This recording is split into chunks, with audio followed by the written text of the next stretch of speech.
Hey, business building warrior. Welcome to Silent Sales Machine Radio. I've got what I think might be, of the 750 plus episodes that we've recorded so far, one that's going to be one of the all time favorites for a few different reasons.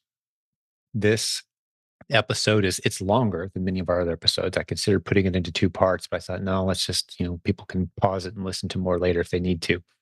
The first several minutes, I would say 45 minutes or so of this episode, is a very heartfelt conversation with one of the great leaders in our community who has, as you probably read in the title and description, he's built a beautiful business using the REPLENS system, specifically online arbitrage.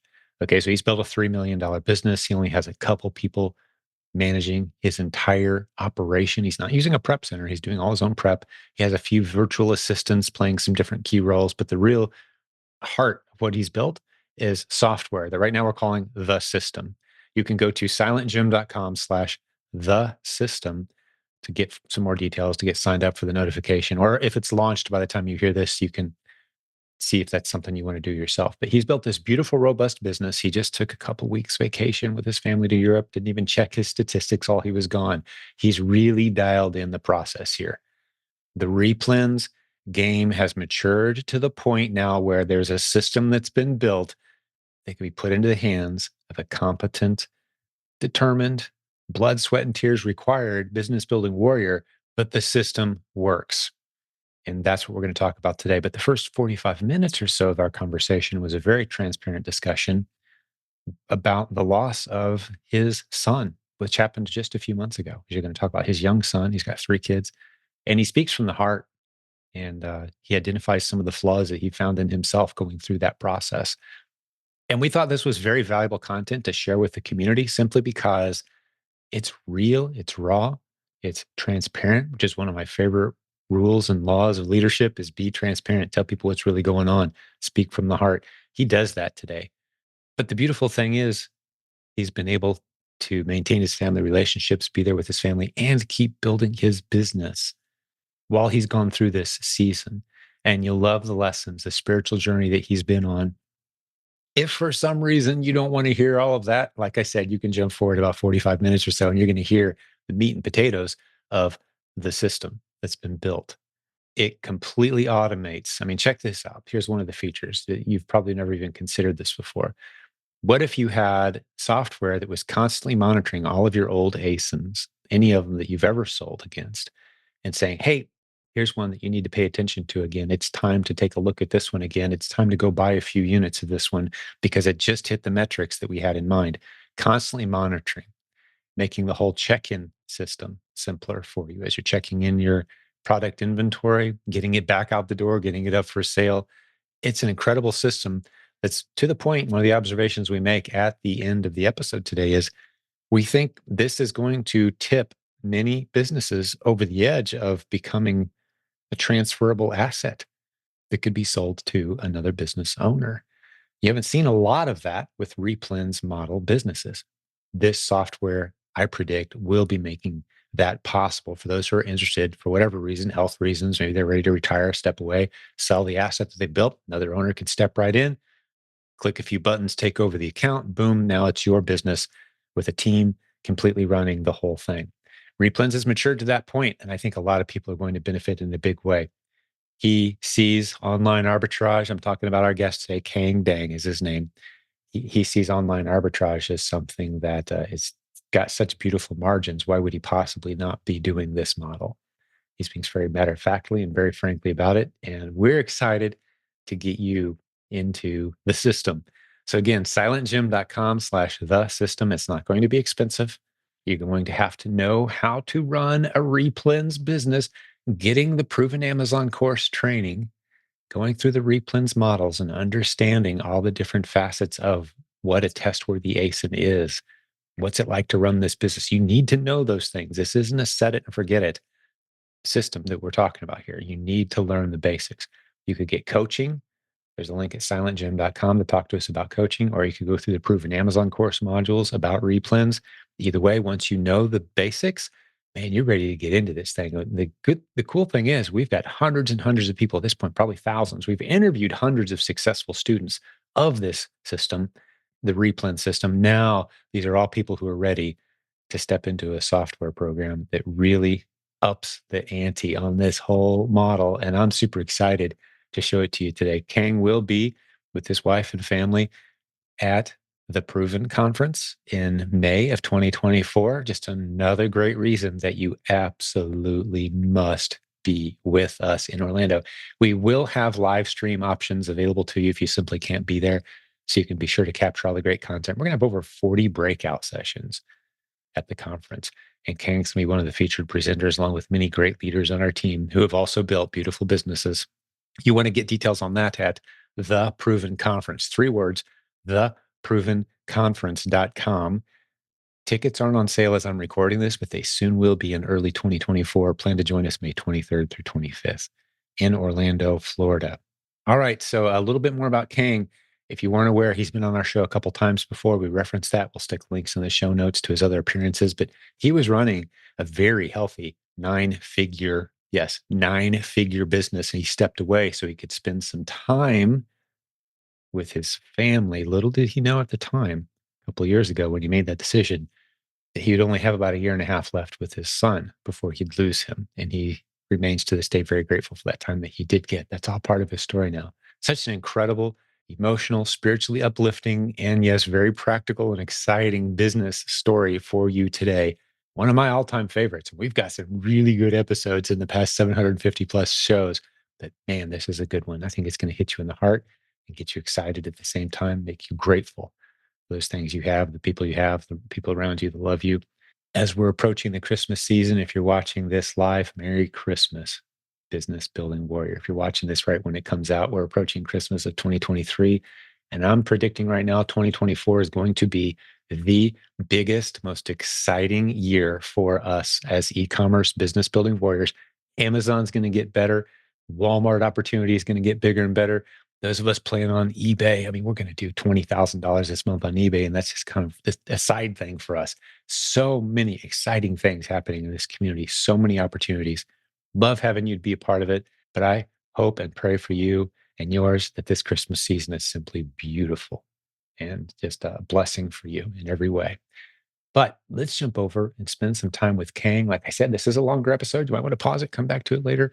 First 45 minutes or so are pretty personal stuff. I think you're going to be pretty impressed by the heart of what you're about to hear. Let's jump over and get Khang on the show now.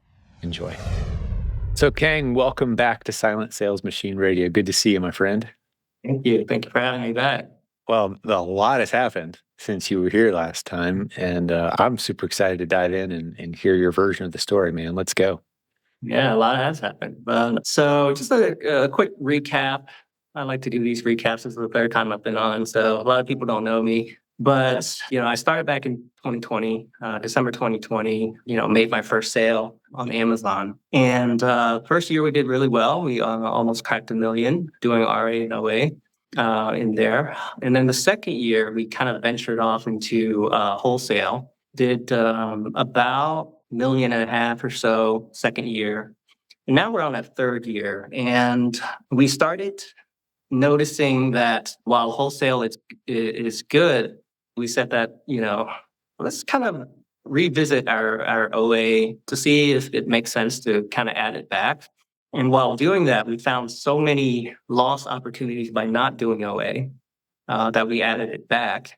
And, that along with a few new things like branded bundles, we're probably going to get close to $3 million this year, depending on how the rest of December comes out. But nevertheless, at least double, probably close to double what we did the year before. So that's amazing. Here we are, middle of December, just to give people a point of reference of 2023. And you're talking about possibly hitting 3 million for the year. And predominantly OA, online arbitrage REPLENS system, with some branded bundles in the mix. And we've talked a lot, you and I have, and about a lot of subjects, but I just want to pause just even now as I'm considering, like, that's a big OA business. That's a lot of ASINs. That's quite a system. And I can't wait to dive into how you've done it with a relatively small team as well. Yeah, definitely. And that was the challenge of kind of like the year number two, why we wanted to get away from doing OA is because it's just so many ASINs. And it was kind of a logistical nightmare to having to deal with all these micro transactions. Let's see, with wholesale, you can just place I mean, really, you had a big enough vendor, you can place $100,000 order in one shot. But, with OA, the margins are fantastic with OA. It's just that you have to place so many little transactions to get there, so many ASINs, and that was kind of like the initial reason why we're like, it's like, it's kind of messy, and I don't know how to deal with it. So many spreadsheets and so many like receipts scattered all over the place, and we did wholesale. We kind of took a break from OA second year, and then towards the end of the second year, we are like, if I did this much in wholesale, if I had added OA back, what would this business be like? And that was kind of like the transition why we kind of doubled in our business, right? Is we brought OA back, but we did it in a more manageable way, and I'll talk about that in a bit. But to continue, with my story is that things are things have been going really well in the Amazon business, and it's always gone well for me. It's kind of weird how I look back, and it was just like my life was almost kind of like scripted. Like I just felt like everything I wanted to accomplish, I was able to do it, and it's weird. It's almost like it's just gone my way always. And I was always kind of like a planner. I've always planned my life out. Like when I was little, I was like, like 6 or 7. I already mapped out what my life was going to be like, right? And I said I'm gonna graduate, from college at a certain age. I did it exactly, not one semester over. I said I know who I'm gonna meet and marry the type of girl I wanted to meet, and I met that exact woman. Had the exact amount of kids that I wanted at the right time. I said I wanted to be a millionaire by 30. I accomplished that through my previous business. I've done everything according to plan. And I even got, I would say, to the point of a delusion where I was like saying that, when my wife, we were having our first child, and I was like, well, what do you want? We always do the normal question: you want a girl? You want a boy? Like, what do you want? And we both unanimously said girl. And we had a girl, and the second one came out. Then I said, "What do you want?" She said, "Oh, I've never had a sister. I'd love for her, to have a sister." We had a second one with a girl, and then the third one, okay. I looked at my wife. "All right, you want a boy, right?" She was like, "Yeah, of course, we want a boy now." And this is the delusional part, right? I actually bought a book that says how to select your gender, right? And it shows you like all kinds of ways that you're supposed to do whatever kind, what you're supposed to eat and all kinds of methods. You know what? I got a boy, right? So maybe it worked, right? I will never know. We'll never know. And Wow. so it brought a level of, I would almost call it arrogance about me, that I felt like I could do whatever I want. I could accomplish whatever I wanted.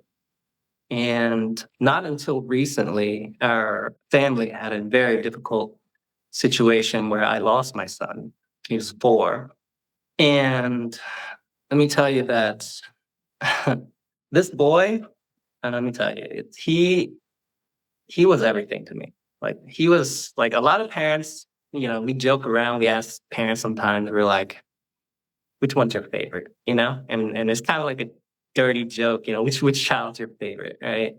And it was, the normal response, like, no, I can't choose between my kids. I love them all. And of course, every parent love all their kids, but I will say without shame, this boy was my favorite. Just his personality is just out of this world. I've never met like a kid that, when I first learned about the 5 love languages, right? What is it? Words of affirmation, acts of service, receiving gifts, quality time, physical touch, right? I learned about that. And the person that taught me that asked me, which one is yours? And I had to think for a long time. I was like, man, I don't know which one I am. I don't like any of those things, right? I was like, man, am I really a heartless, cold person? Like, I don't have any of those. And then I finally thought, oh, no. I do like one, quality time. That's how I share my love with everyone, quality time. So I redeemed myself from being a rock. But this boy here, let me tell you, he got all five. I've never met a person that just like the words "I love you" rolled off his tongue so easily. You know, he would just run up to you, give you a just the most precious hug and say, "I love you, Daddy." You know, for out of nowhere, he would just do that. And every single thing, he was so affectionate, so like he would just love to hug, and you know, he was so goofy and super intelligent. And that's the reason why I say, you know, personality wise, he was my favorite. And when I lost him, I mean, what do you do? What do you do when you lose a child like that, right? Not only any child that is already so painful, but what do you do when you lose a child that you just adore so much? I mean, how can you even call a 4-year-old like your best friend? But he was. He was like my best friend. I hung out with him every day and all the time, any chance I got. It was just so fun to be around. And that brings me back to like when you it caused me to think a lot during these last 5 months or so, um, about what I really relied on in life. It's Was it skill that got me all these things? Was I like prophetic, you know, like that I named everything that I got? Or was it really arrogance, you know, that I felt like, yeah, it's all me, right? And this is coming from a person that at the time claimed to be a Christian, right? I grew up Roman Catholic. My dad still is like extremely hardcore about being a Catholic. And I always grew up with that, right? I always believed in God, but I only called on him when I needed him, you know? And I realized I kind of posed the question for myself after this incident is like, who really sits on the throne of your life, Mm, right? And a lot of us, you know, we say we're Christians and we love God and everything, but when we wake up, who do we really serve? Do we serve Him or do we serve ourselves? You know, and for me, I'm not judging you, but for me, I served myself. Right, everything was about me, my family, my business, my friends, my money. And then when I needed God, I just called God. Right, just like phone a friend. He didn't sit on that throne, you know. So that was the biggest realization for me, kind of like almost a slap in the face. And I said, oh, you know what? I just went down the wrong path for a really long time. And that's when I kind of started to really seek out to God. And I said, you know, I mean, like you really need it. Like if any time you ever need God, that's like for me, it's now, right? And uh and it's funny, it's like when you earnestly seek out to God, He starts to answer you. yeah. And and I think it's a C.S. Lewis quote. I think maybe someone else I could be misquoting here, but something along the lines of how God whispers in our victories and he mm, shouts in our pain. mm, And it just how much easier it is to if you choose to seek him, which was what I took part of this journey with you as a friend, and I know a lot of the story that listeners don't know today, because we've talked numerous times about this scenario. But the thing I had going on inside of my head when this first went down is I was really praying, man, let this bring them closer to you, God, not push them away from you, and just run.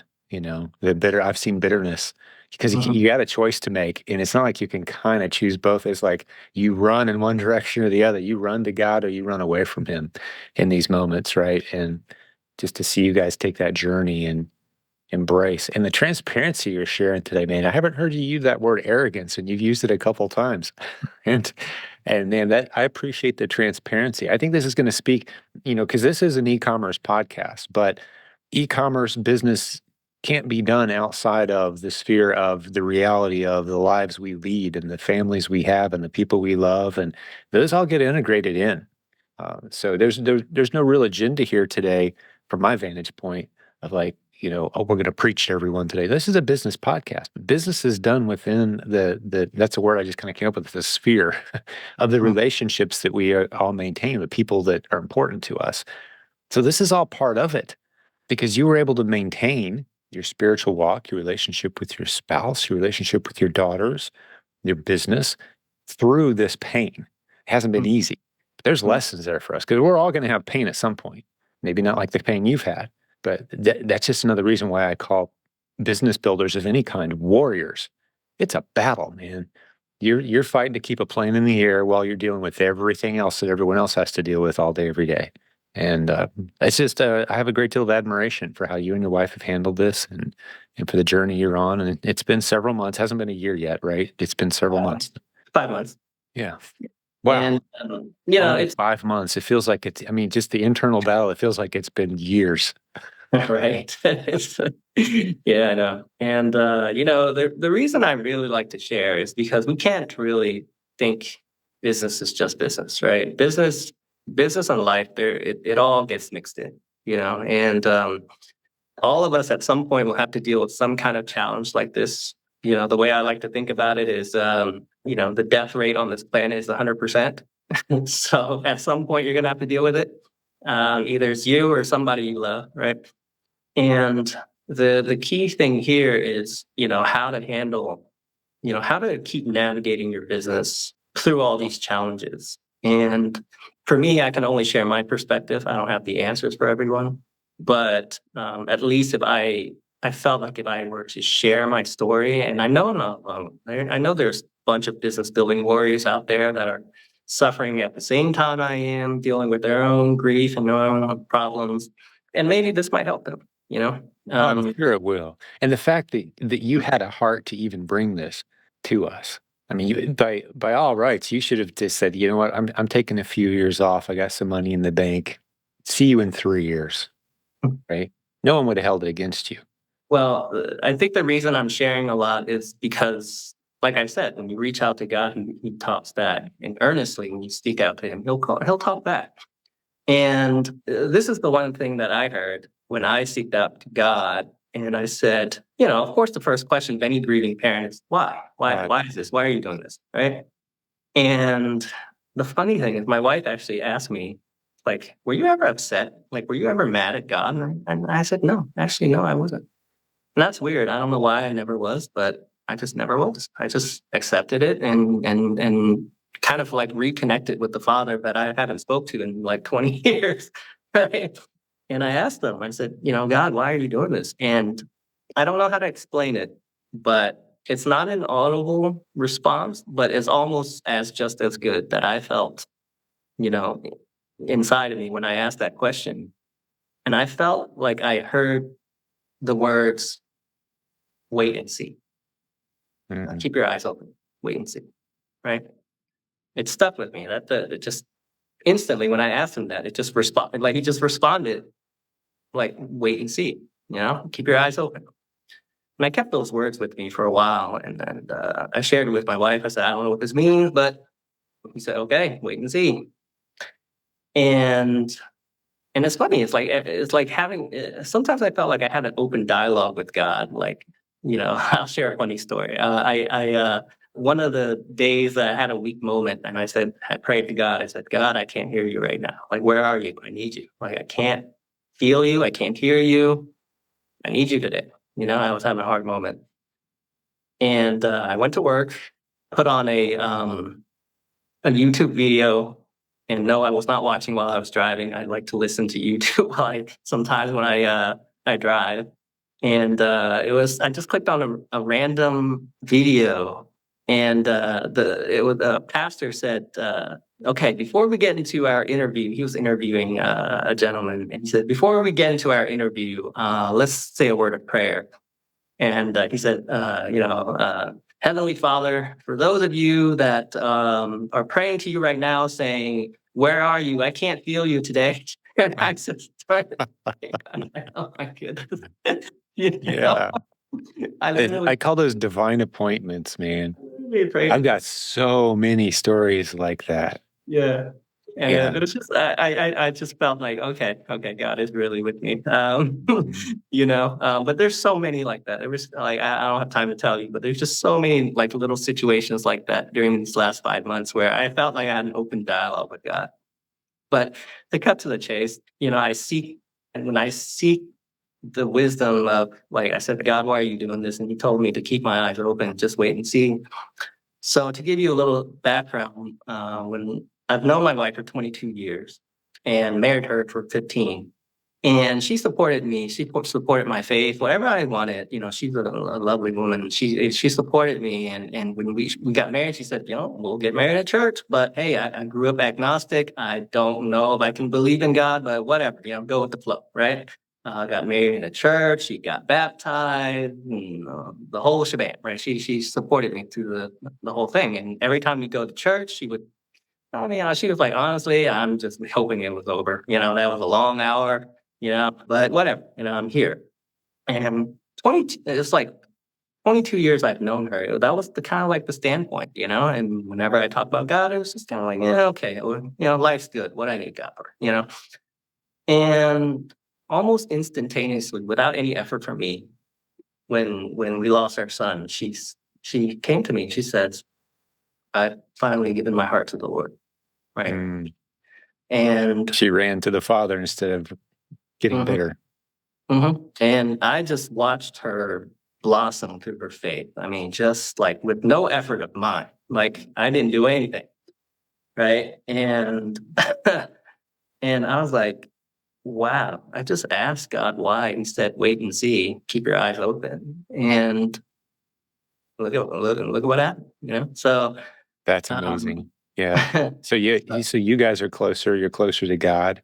I'm sure, given the choice, you'd love to have your son back. But look what's happened as a result.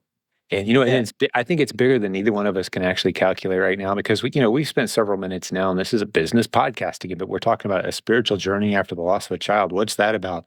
I think there's a lot of people listening right now, and this is what they needed to hear today, more than, hey, here's a REPLENS tip on how to find more profitable inventory at store X. We're going to get to that. But I just want to emphasize again, Khang, before you continue your story, we recognize here that business is not done in isolation and some little thing you put on the shelf and take off the shelf every day. If you're a business owner, it impacts every area of your life. And this is not only going to fuel you as a business leader. I think there's a lot of other people out there who are getting a priority adjustment today, a reminder today, just how blessed they are to have the flexibility they have to be with the people they love, even when business is dipping a little bit. What a tremendous, how much gratitude we should have for the time we live in, for the kind of opportunities we get to enjoy are even possible, right? Because you get to be around the ones that you love, and you did have that time. Because you don't have to go back too far in time to some of the other episodes where you were on, discussing these things with us, in passing at the time, but just, man, I get to be around my kids now, right? And you were celebrating that. Yeah. I was so grateful, and I still am so grateful for this business, and that's kind of like the reason why you guys really need to think about, like, why are you doing this business? It's not. I mean, there's all kinds of ways to make money. But the freedom and the flexibility, and I stand by this still, is just it's like no other. Like that I can be wherever I want to be, do whatever. I just took a 2-week vacation to Europe.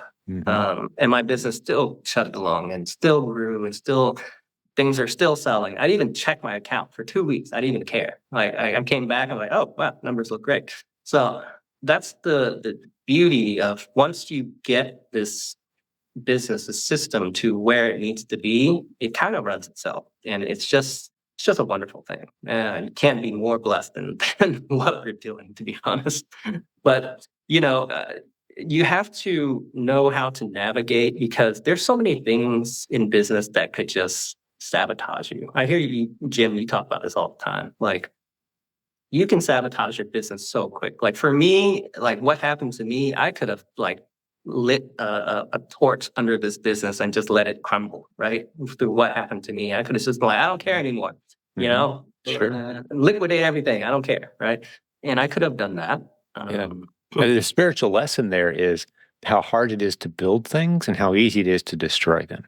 Like the thought experiment one of my mentors gave one time on this topic, I really appreciated it, was he said, you can talk to a room full of people and say, quick, think of 10 different ways you could completely ruin your life and destroy your future. And we could all list them out very quickly. like have an affair. I could, spend all the money in my bank. I could, do something really stupid in my car, drive 200 mile an hour, and it's like instantly 10 different things fill your head. It could destroy my life. Now, here's the challenge. Think of 10 things you could do to dramatically improve your life. That's harder. You got to take some time to think about that one. Like, because everything on that list, you're like, why am I not doing that? Right? It's like this self-analysis, self-evaluation. But that's what we as business builders are always doing is tamping down those things that could take us under Mhm. and doing more of those things that improve and take us on a better trajectory. And that's why we say all the time, Khang, building a business, I don't care what the business is, it's going to require anything worth having for that matter. Blood, sweat, tears, risk, sacrifice, work, patience, like all that goes into it, right? All these virtues, you need all of them. And that's, again, another reason why we call people warriors. There's 1,000 ways to blow up a business. Sure. Like, why spend time on a podcast talking about that? We want to talk about what it takes to actually keep it going, because that's the default condition is failure. What's it take to actually continue and sustain and build something worth having? That's where the interesting topics are, because it doesn't take any creativity at all to tear something down or blow it up. I mean, yeah, Zero work required. yeah, you can just leave it alone. It'll crumble. Yeah. Right? You And just do really- nothing. That's one way to you gotta destroy fight every, it. right? Just decide, I'm going to stay in bed for a month and not talk to anybody. Okay, you've just ruined most of your life. Yeah, Relationships, finances, health. Like, what yeah, you got to do is nothing. That's a yeah. great point. Key word here is entropy, right? If you just leave it alone, guess what's gonna happen, right? And that is the default state, entropy. Mhm. Yeah, Yeah, you got to fight against it. I yeah. love it, man. Yeah, and and that's why I think to anybody who is out there suffering, dealing with pain, there's really only two ways, in my perspective that I'm in right now. It's two ways to heal, right? Either you let the pain kind of just dull out over time and develop into some kind of scar, and the way I see it is you're just going to be a less beautiful person if you do that. Because just like a scar, it's just going to be a mark on you and you're just never going to recover from it. Mentally, emotionally, and I would even argue physically. You can see people who's the weight of the pain what they've been through has just beat them up, and you can see it on them. You can see it in their eyes. Mm-hmm. And for me, I told my wife, I said, thank goodness that I know my God. Right? Mm-hmm. What would I do in this situation if I didn't know my God? And to me, that is the only way to heal for me. That's the only option that I see because I'm not just going to let myself build scar tissue and be, a rougher, tougher person. No, that's not who I want to be. I want to be an improvement of what I was, right? And and I can see that in myself. Like ever since I reconnected with God, I started to see people differently. I started to speak differently. I started to let things into my mind differently. I don't watch stupid movies. I don't listen to dumb music. I do, I let only good things into my mind. And, so I've, the first thing I asked, when Jim, you reached out to me, he's like, anything you can do for me? I was like, Jim, can you buy me a Bible? I don't even have one right now. It's just that's a gift you can give me. Give me a Bible. I can Yeah. read this thing like nonstop every day. That's beautiful. It's a good study Bible, if I recall correctly. They got you, so I'm glad that's you're enjoying it, dude. That's No, awesome. I love it, and it's funny. I've read the Bible cover to cover probably twice in my life, and it meant nothing to me. It's just like okay, cool. I know what Jesus is about and the Old Testament and what happened there. It was kind of like reading a novel. And then as you're older and you're in harder times and you read through the Bible, and you're like, wow, words just pop out. Like all kinds of words of wisdom and comfort and love. It just pops out at you, like to the point where sometimes I'm just staring at a verse, reading it over and over, and it's just like, okay, like, oh wow, Yeah, meditating. Yeah. I'm Um, just as simple. I do that with Proverbs. I've been through the book of Proverbs, without exaggeration, probably hundreds of times, mm, just cover to cover, from start to finish. yeah. And every single time, I'm like, no way, I haven't noticed. How did I not notice that before? Every single time. It's like it speaks to right where you're at right now today, which is a new place that you've never experienced before. And hey, you're right. As you get older, there's a deeper appreciation for, I think, just Well, how many different ways things can go wrong. yeah. No, Right. I think it has to. It's a spiritual thing too. Like when you honestly seek out to God, He speaks to you through His Word, right? And like when you don't, you're just reading random words. Right. and those types of things. So, like my kind of like to sum it up, my word of encouragement for those who are kind of suffering like I am is to just keep moving forward. And my you would be surprised what the my favorite part, my favorite section that I read through the Bible. You would think that I would be attached to things like John 14, where talks about my father's house has many mansions. In my father's house there are many rooms, Yeah. many Yeah, mansions. many rooms. Yeah. You'd think I would be attached to those things, right? Right. But Because actually, that's where your son is now. Yeah. he is. He is. And that's one of the first chapters that stuck out at me. But as I kept reading and I kept growing through it, the one and you'd be surprised that kind of helped me the most through this it's way back in Genesis, right? It's when Sodom and Gomorrah was about to be destroyed by God, right? And the first time I read that, I was like, okay, that's kind of just a history event, right? But as I read it, this really stuck out, and I hope that this would help others as well because it helped me immensely. Where basically the angels told Lot, "Take take your family, run." Right? He says he And basically don't look back. yeah, he says, "Run, flee for your lives. Don't look back, and don't stop anywhere." Right? And for me, I was like, I was just reading it, and it just stopped me dead in my tracks at that verse, and I said, okay, don't look back. And I thought about how many times have I tormented myself from thinking about the exact moments of my son's passing, of him being in my arms and just passing. And that tormented me for weeks on end. I just like, every time I thought about it, I'm just like, I'm going to bed. I don't want to do anything. And when I think of every time I let those intrusive thoughts come in, I just think about that verse. I said, you know what? God says, keep going. Don't look back. Trust me. And just don't stop it. Just keep going. Right. Yeah. And that, I'm telling you, has been instrumental in kind of killing any kind of like automatic negative thoughts in my mind.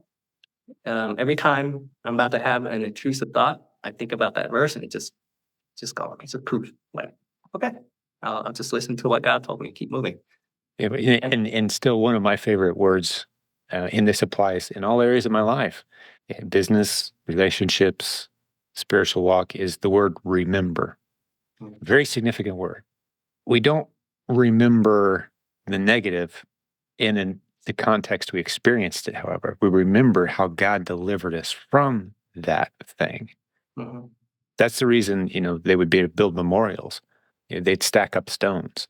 This is where things went really bad, Mhm. but God stepped in.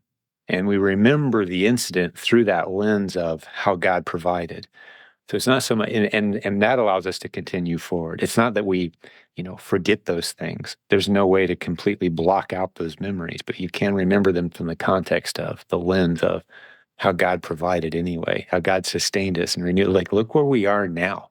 You Mhm. can't appreciate where you are now unless you look back. This is one of the reasons we tell business builders to keep a journal, Mhm. because every mountain you're climbing right now, you'll look back and it'll be a molehill in the rearview mirror soon enough. And the lesson is the mountain I'm climbing now is going to be a molehill soon too. Don't get intimidated by the giant you're facing today, because that'll be a page in your journal a few years from now and you'll laugh at how worked up you got Yeah. because God sustained you once again. So it's that pattern of remembering how God helped us overcome. It's not so much about forgetting, not looking back. It's this matter of remembering Mhm. how God is faithful, and that's how we got through it. Does that make sense? It does. It does. And, for me, it's just, that's kind of like my secret weapon. I only use that verse whenever intrusive thoughts get into my head. Like I Mhm. start thinking about those kind of PTSD moments, Mhm. And I know for a lot of people that they don't know how to deal with those type of things. They just let it kind of ruminate and fester and just grow into a bigger problem. Yeah. And for me, that has been, it's like Jesus walking through the desert being tempted by Satan, right? He's just popping out, scripture, right? Just get away from me. Yeah. And it's kind of like that thing. For me, it's just like I know that a lot of people who've gone through grief, it's almost like self-torture, like you just do it to yourself. And you don't have to think about those awful moments, but you just do it, right? It's like an automatic negative thought. You begin ruminating. Yeah. Mhm. And you have to have some mechanism to get rid of it. Yes. And that has been really helpful for me. That's why I really wanted to share.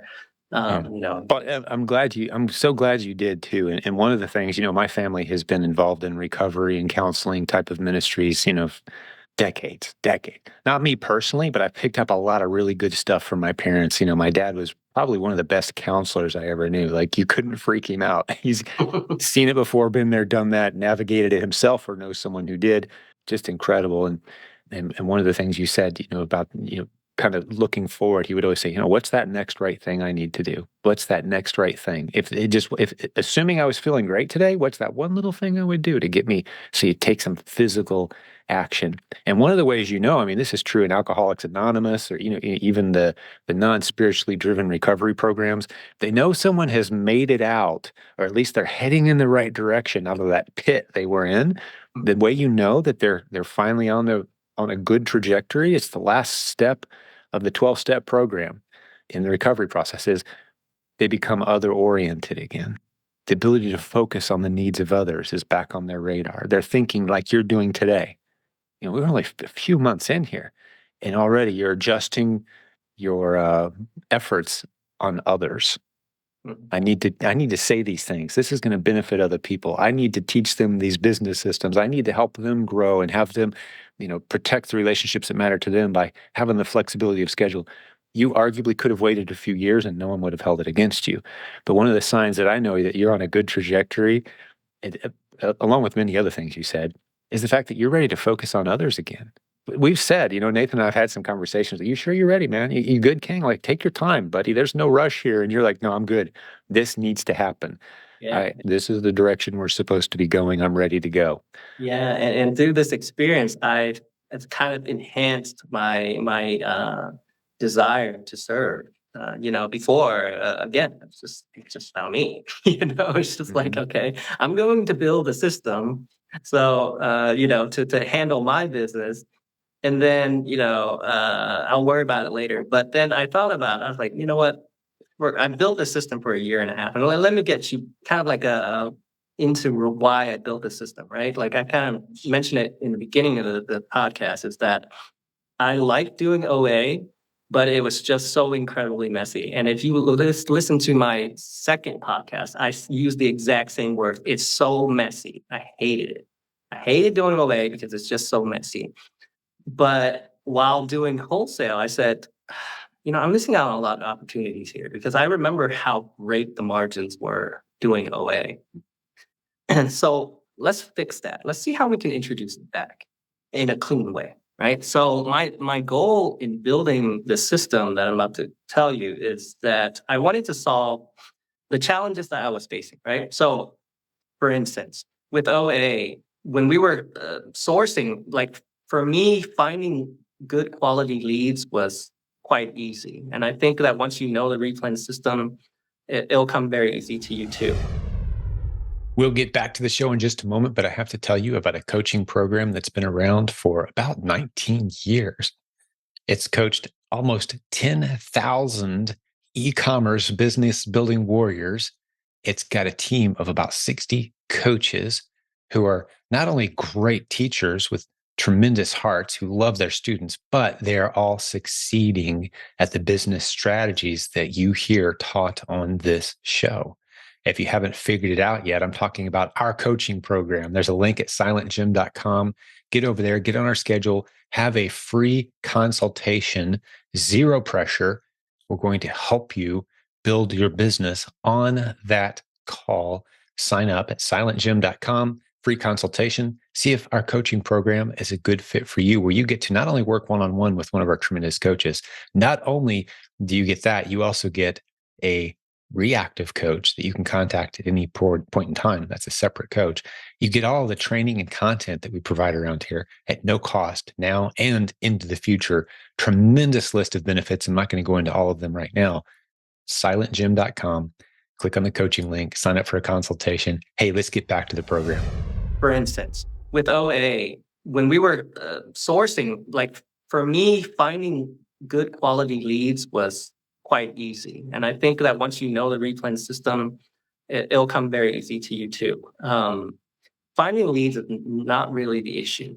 It's not. It's that you're finding so many leads that it's hard to keep up with it. And because the thing is, when you find a lead, the problem is it may or may not be good by the time you buy it, right? So as you know, you have to kind of work in steps, right? So you have to find the lead first, kind of leave it in your bucket of, your funnel, right?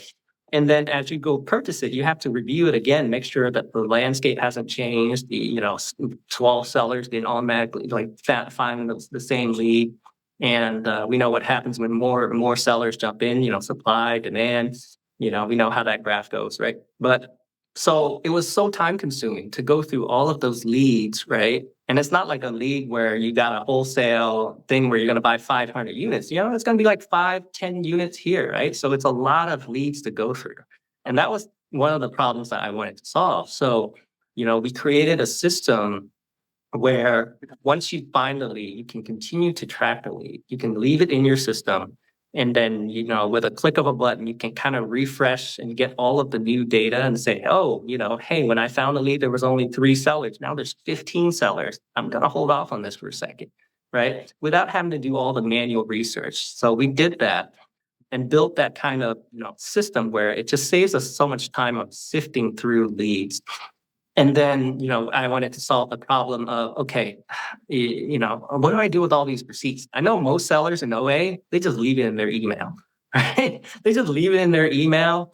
And then when Amazon hits them with an IP complaint, it's like, okay, let me find out what order number this ASIN is responsible for. And now they find out there's 15 orders that they got to look through their email, right?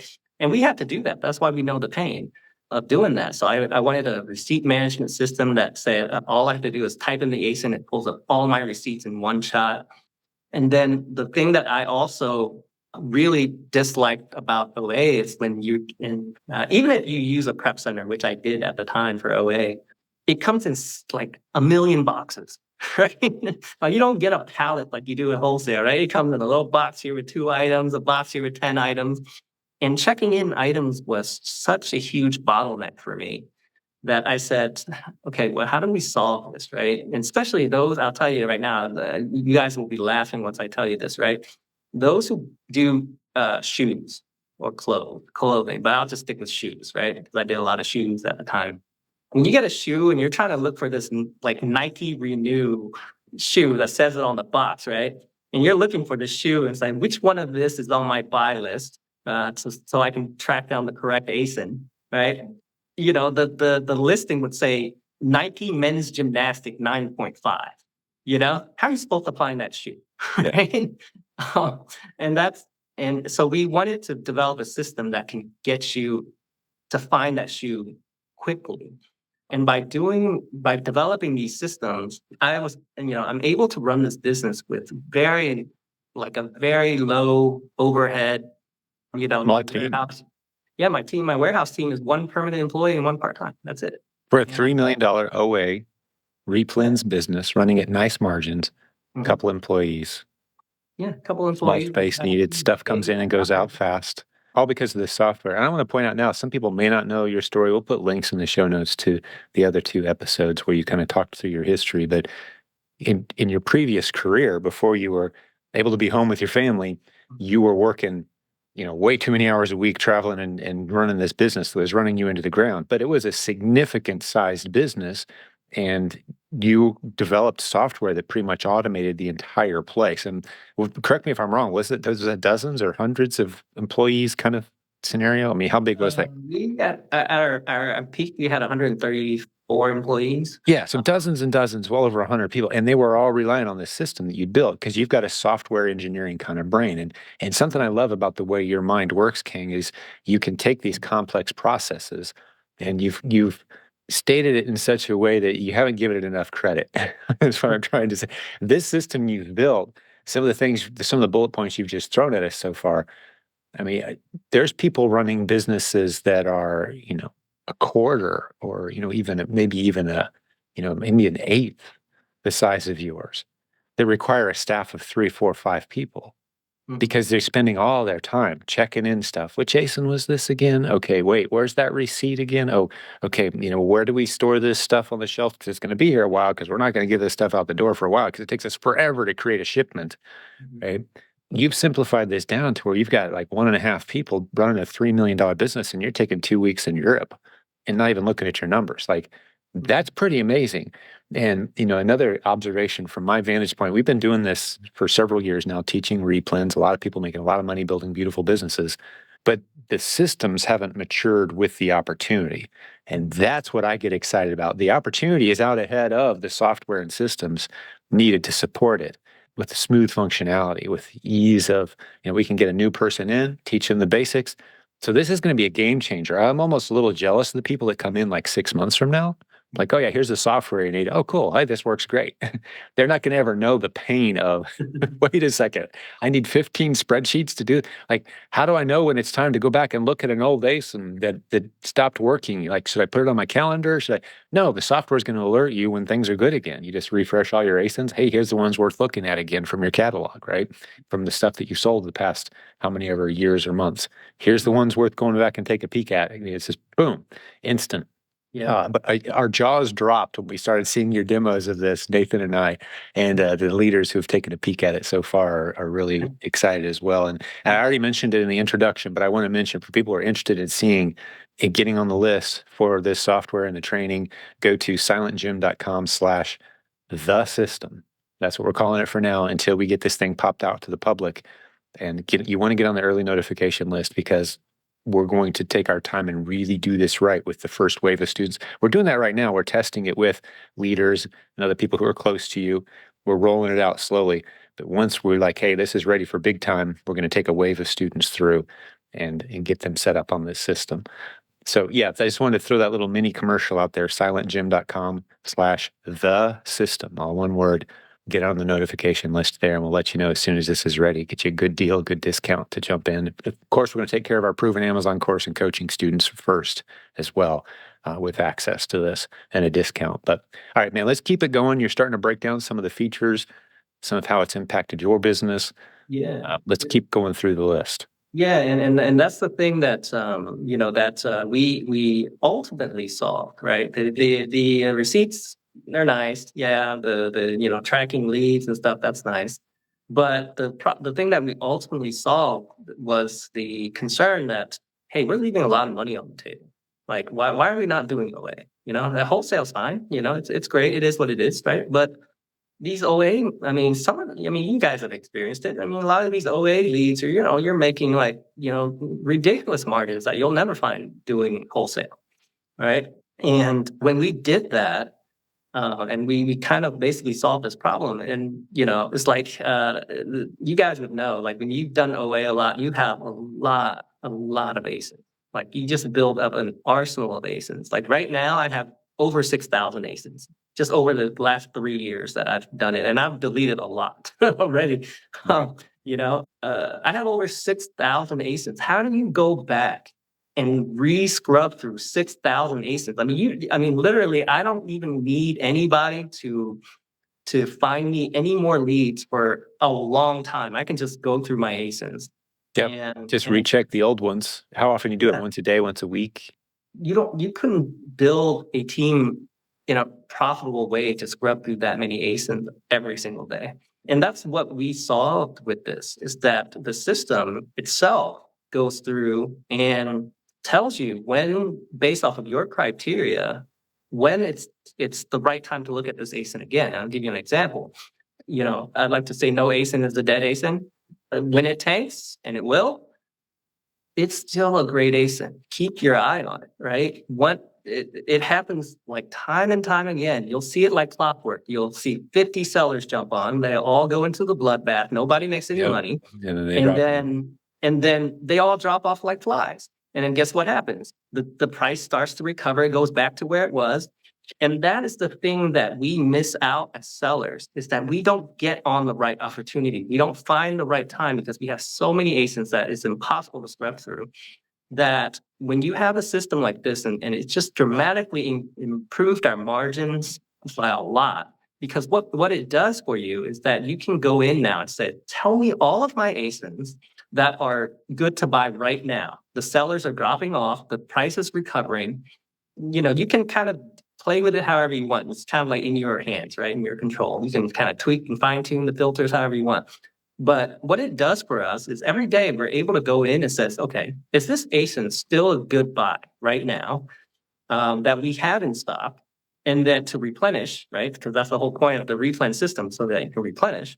But what about the leads that I either didn't buy or I bought a long time ago that tanked? What are their conditions right now?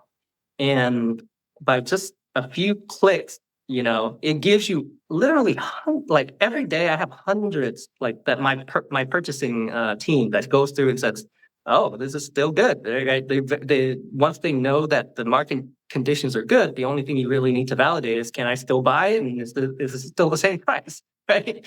That's it. That's all you got to do. And I have literally like just VAs just sitting there every day, just going through my old ASINs and just buying like replenishable items.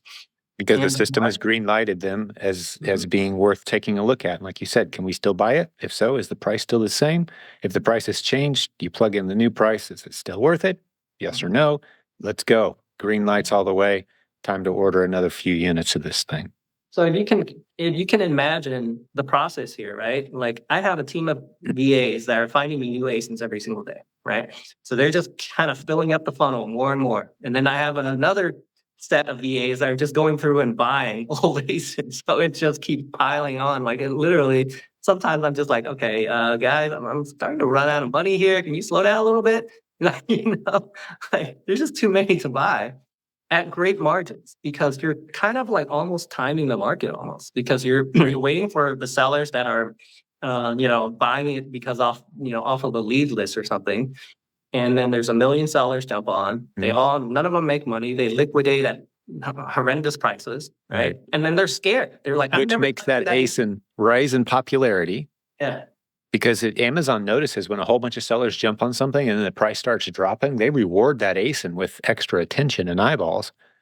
But then the crowd of sellers is gone. So now you've got this beautiful ASIN sitting there with a lot of public attention from shoppers, and very few, if any, sellers interested in selling it anymore because, oh no, the price tanked, and they all ran away scared, which is the way a lot of very inexperienced sellers or people who aren't paying attention to their numbers play the game. They run where the crowd is, and they run in with the crowd of sellers, which is also a crowd of buyers. But pretty soon the crowd of sellers, they all run away. All you're left with is a crowd of buyers and no one left to sell the item. And if you can identify that's happening tens of thousands of times all day, every day on different ASINs. There's 1 billion ASINs on Amazon.com. 1 billion. That's great. There's 4 billion globally. There's 1 billion in the US. With these changes happening constantly. So once you learn it, I love how you said kind of time the market. It's not that hard to do. You're not guessing anywhere. You're making very educated, calculated investments in inventory. Again, where worst case scenario is kind of a break even. Best case is, hey, let's go in and get some money while it's good. Other sellers come in. All right, we're out again. Have fun beating each other up, guys. Right? That opportunity is there. So yeah, I think this software is really going to accelerate the businesses of a lot of sellers in our community, especially those who have an appreciation for exactly what it is that we're giving them here. I think they're going to get pretty excited hearing this episode today. Yeah, and that's exactly what I've done. I have literally not even added wholesale accounts in the last year or so. I just kind of let the OA run itself, and it's been growing without any effort from me. And I can't imagine how, if I were to really tell my team, all right, blow this thing up, here's your budget to buy as much as you want. I don't even know what my numbers would be, but I kind of keep that in check, right? Nevertheless, I've shared personally, I've never let anybody use the system outside of myself, but I've, a lot of people always ask me like, what are you using? What software are you using? I'm using this software combined with this software combined with this. And then it's just like, and really my default answer is I use my own. I don't use anybody's software. And I use it to source, to buy, to keep track of receipts, to check in products. I don't use anybody's software outside of like, let's say Scan Power, which is just doing, printing stickers for me. Yeah, you're referencing Keepa data, obviously. Yeah, To, yeah. you've got an API feed from them, which is part of the constraint of the price of this. Because one of the questions people might ask is, well, hey, let's just load all billion ASINs into this software and just see which ones are like, oh, that's expensive, right? Because Keepa is going to charge you for all those data hits. So that's one of the constraints you kind of have is, how much money is Keepa going to charge? And it's not a lot. It's not like it's restrictive in any way, but that's is why we will have to charge for this software because we are pulling from Keepa's API from their data feed. And for those who don't know why we're talking about Keepa, go listen to podcast episode 369. Anyone in our community who's had any level of success is using the data that Keepa scrapes from Amazon that's not available anywhere else except inside of Keepa. Unless someone's bought the API, then they're pulling that data into their own database, which is what you've done here. That's where the price goes up. If we've got a user who's operating with say $6,000 or $10,000 ASINs, that's going to be pricier to monitor than a new seller who's coming in with, hey, I'm just looking for my first 5 or 10 here. Okay, much different price structure for you. Let's grow into this thing. But like, I love what you said. We call it the Frankenstein system, and a lot of teams already out there, a lot of sellers already out there have their system that works great, and it might be a little harder for them to transition away from that than it is someone who's brand new. But I think we're going to make a nice, clean path for both sides of the aisle, experienced and brand new sellers, eventually to kind of drift into this and let this be the system that makes the decision making so much easier for this business to the point where a team can run it. I think once they see the benefits of switching away from their spreadsheets, because the problem with the spreadsheet is once you write that data in, it's static. You don't get any more live updates of that data, right? You don't get any more Keepa updates. You don't get anything. So once they, even an experienced seller, in my opinion, once they try out the system and see all of the lost opportunities that they are not, they're doing to their business, right? By just having massive amounts of ASINs on a spreadsheet that you have to manually go in and scrub. Not only is it time consuming, that's costing you money. How many people are you going to have to employ to do that, right? Whereas you can have a system that is just monitoring it for you. Right. In a few clicks, and then you're off running, and you're doing the important parts. Is validating purchases. That's really what you're doing. Yeah, and someone else could be doing that as well. Just like, yep, these all look good to me. Check the box, buy them. Yeah. Right? How much money do we have to spend? How much money can we put into a system? We put $1 in and we get $2 out. How many dollars do you want to put into it? You've kind of reduced it. Which a big picture observation about what's been built here by you, Khang, is now we can start to see and imagine, and let me just predict 2 years from now what's going to be happening in the industry as a result of the software. You can start to predict and imagine people selling their REPLENS businesses to another party, right? Because what you're buying is that block of ASINs and the system that's monitoring them and constantly purchasing the ones that are worth purchasing.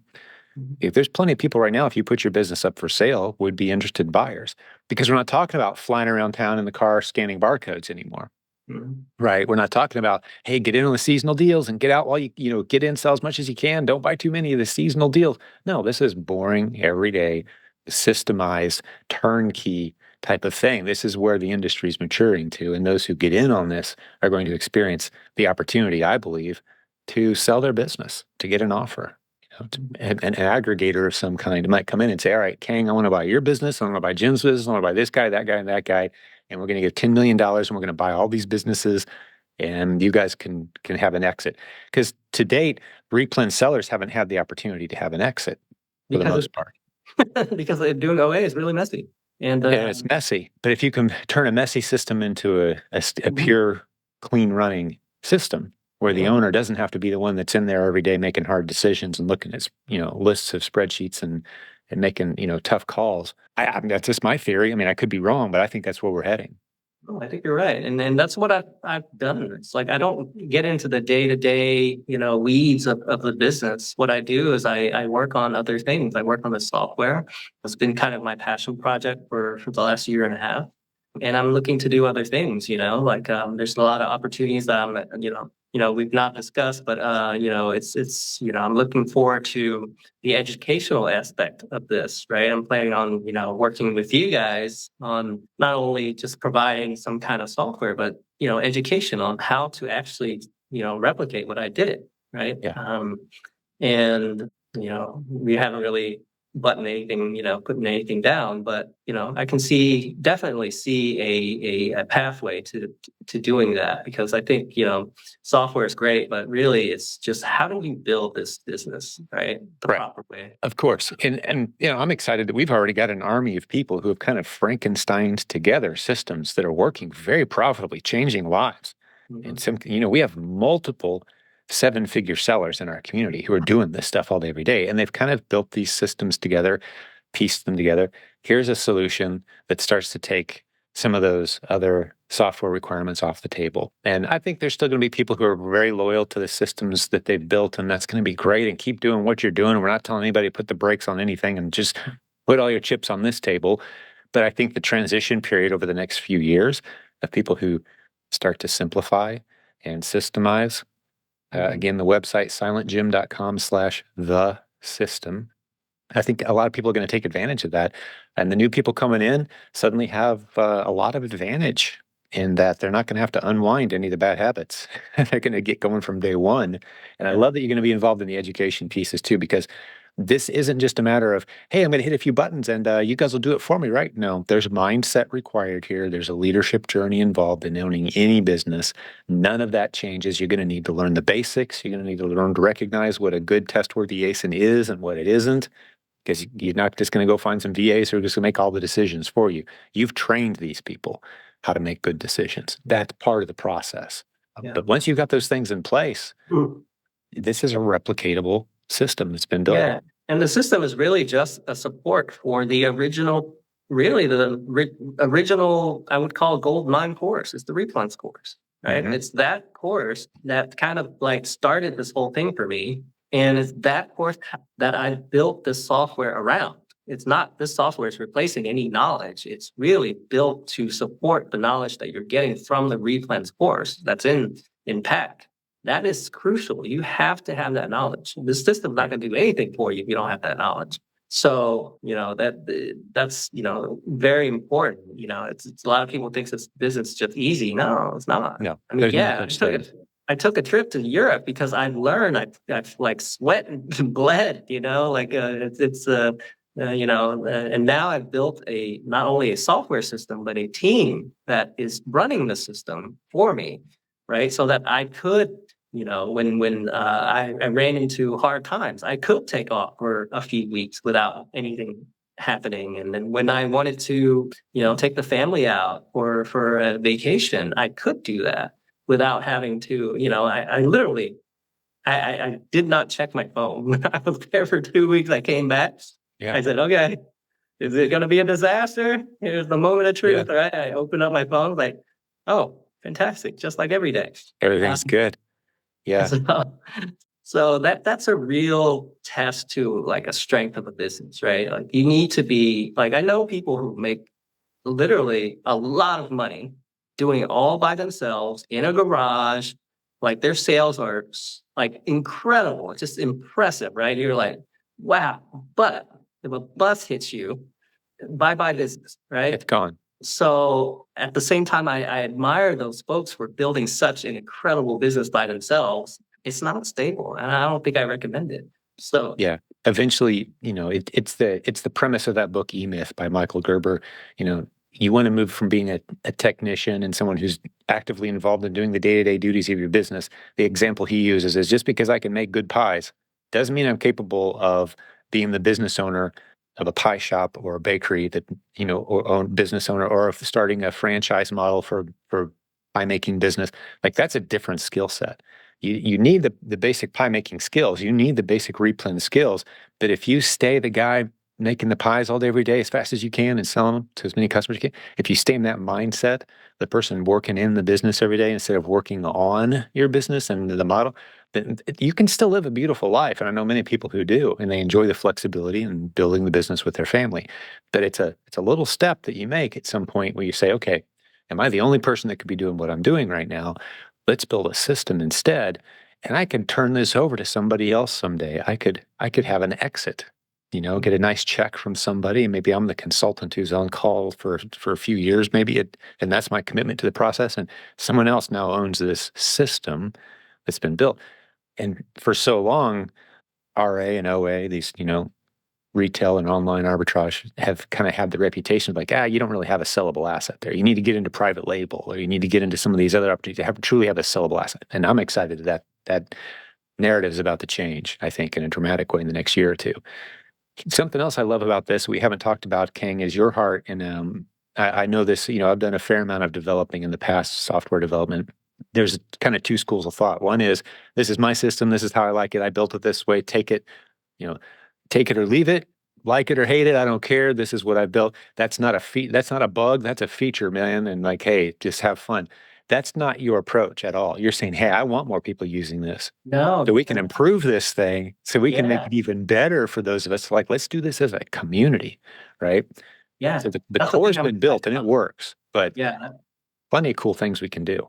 Yeah. That's what I'm excited about the most, is that once we get this out to the community, I want an active forum where we're talking about what we can do. Like, even small things, like look at this whole generic issue that we're dealing with, right? It's just small things. Hey, can you just alert me when there's a generic listing that comes up? I mean, I see other people like coming up with solutions like this, but we could be, the community that builds the software together and just progress it, along and come up with features that, like, I know there's so many bright ideas out there for people who are currently doing sourcing, and it's like, I wish that I had this thing. Well, let's build that thing, right? Mhm. I love it. That's Mhm. kind of like always been my passion, more than really building businesses, is building the software that supports that business and building something that no one else has. I love that challenge. And Yeah.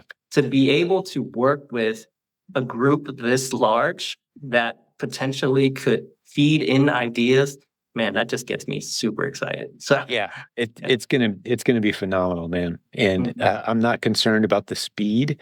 Appreciate the trajectory, right? Mm. Since we started talking about this a long time ago, there's been no big pressure. Like, let's get it out. Let's get it out. Let's get it. Like, no, let's do this right. Let's take our time. Let's get a few Oh, people in, because the trajectory that I see, and if I'm able to prognosticate for a moment and predict the future, I think we're going to have a whole bunch of people using this system as kind of like the default. People are going to wonder, like, what was it like before that was even around? Like, how did you guys do this? Like, you use spreadsheets? What, really? And so that'll be ancient past, and the conversations will be, hey, yeah, I just I'm launching my new Amazon account because I just did an exit on my old one, built it up to $200,000 a month, and someone came along and bought it up, and I'm gonna start over again over here, and signed a non-compete, and it's theirs now. And I did my exit. I took a few months off, and now I'm going to, go into consulting or whatever. Right. So it just opens up so many doors of opportunity when you can build a system. So I love that's kind of what we're in-house. That's the name you and I came up for this right before we got on the podcast today. Like, we got to call this something so everyone knows what we're talking about. Let's call it the system. Right. yeah. silentjimdotcom/the system. Get on the waiting list so you can get more details. It's not going to be super expensive. I think maybe some people are like, oh, here we comes. Here comes the big old price tag. No, you need to understand REPLENS. You might want to go through coaching if you haven't done that, or you need to get into the Proven Amazon course to understand the basics.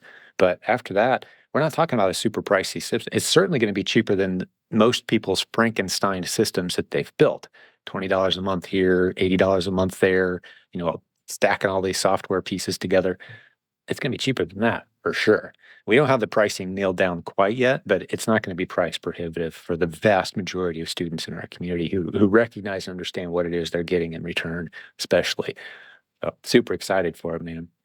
Well, what else do you want to cover? This has been a bit of a marathon episode, but I think it's going to be a very popular episode for a couple reasons, man. Just the amount of transparency and hope that you came through with in the opening part. I wasn't sure how deep you were going to go there, and yeah, you really challenged yourself and the listeners today. I think you spoke from the heart. I appreciate that. And then we dove into the software, so it's like almost like two separate episodes, but they blend together so beautifully. I, Uh, I'm it's pretty truly an much. honor to do this with you, Kang. I mean, I've done almost 800 episodes. This one's going to stand out as one of the best ever, man. If not eventually, when we look back over our shoulders, maybe the most impactful one for this community once it's all said and done, both from a spiritual and a business opportunity standpoint. Yeah, I think, I mean, I'm pretty much done. I just want to wrap it up and say, really out of everything that's happened to me recently, I have really two passions now, two passions in life. One is to serve this community because this is where I would say this is my home. This is where I grew up in e-commerce, and I would love to serve this community in any way I can. And my second one, a little off topic, but I kind of like hinted, is really to bring people closer to the Lord. If I can, I told my wife that if I can help one person meet Jesus, I'll tell my story every single day. I'll tell it every day. And, so those are my two passions in life. And, so I look forward to serving this community in any way I can. I hope to do it well and really be, a person that would, I don't want a name for myself. I just want to help and whatever I could do, whatever, positive things I can bring forth to me, that is doing good. And at the end, I'm really just doing good for my God, right? For Jesus. Stewardship, man. Yeah, that's all I'm Stewardship. doing. So That's probably my favorite parable in the New Testament is when, the parable of stewardship. And it's the only place in the Bible, too, where we read the words, well done, good and faithful servant. mhm. God gives you something. He gives us all of us something. Some of us get a little more than others, but we're commanded and called to expand that territory by serving others well and then return it to the master upon request. None of it's ours ever, right? Well, What I a mean, beautiful commission. Enjoying the benefits along the way. yeah, Jesus said it out of his mouth, right? Give to Caesar's what is Caesar's, give to God what is God's, right? What doesn't belong to God? It's all his, man. It's all his. What an honor it's going to be to work with you in an increased role in leadership, and you guys are on a healing journey still. Let's not pretend that you don't have some rough days ahead of you. Let's not pretend that Khang might not need a week here and there to just kind of be with his family. But as you're on that healing journey and as you're stepping into this new role of leadership and kind of caring as a leader for this community, I'm really looking forward to the journey. I've learned, you and I've had some pretty in-depth text exchanges and phone calls, and I got to say, man, whatever you say you've learned from me or benefited, I've learned at least that much, if not a whole lot more from you. I love your heart and excited to hang with you guys in Orlando. You're going to be there at the Proven Conference, right? I imagine this is going to be a popular topic, and we'll need you guys there for that. You planning to attend, right? We hadn't locked that down yet.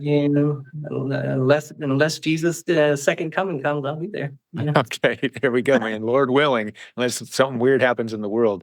Yeah, Orlando, the Proven Conference. It's going to be tremendous. If nothing else, after hearing this episode today, you need to get over to theprovenconference.com if you're listening and lock in and attend with us and come see Khang and his family and just love on them. And so many great leaders on our team have already committed and going to be presenting on some just cutting edge topics, man. Well, that's a lot. There's more we could say. We could feature dump on people at this point, but let's just get them over to silentjimdotcom/the system, see a little bit more about it. We'll have more of a launch date posted on that site as we get into 2024. You'll start hearing more rumors of what's coming, and we'll keep you up to date. Just get on the notification list there. But great job, Khang. Pleasure hanging out with you today, brother. Yeah. Appreciate you, man. All right, for the listeners who hung out with Khang and I today, this was a longer episode, but man, I think you're going to agree with me that this is a powerful one. This is one to put a little asterisk next to in the catalog. Look back on it a few years from now and see where we're at, see if my predictions were true. I think this is going to be big, and I'd love to have you be a part of it. Hey, if this is one of the first episodes you've heard around here, I just want to let you know as a listener, you should go back and listen to another 10, 20, 30 episodes where we've interviewed the successful students from this community who have built beautiful businesses and in many cases gone on to be leaders on our team. They create content, become coaches. I brought in a new coach just yesterday who's going to be on the podcast here in a few days. The stuff we teach works. Leaders produce leaders, and those leaders produce even more leaders, and we're seeing that ripple effect after doing this the right way for a long period of time. And if you want to be a part of experiencing that journey, check out some of the podcast episodes. Get into our free Facebook group. There's links to all that at silentjim.com. We'd love to welcome you into the community if this resonates with you. And we will have another great episode for you again very soon. God bless. Till then.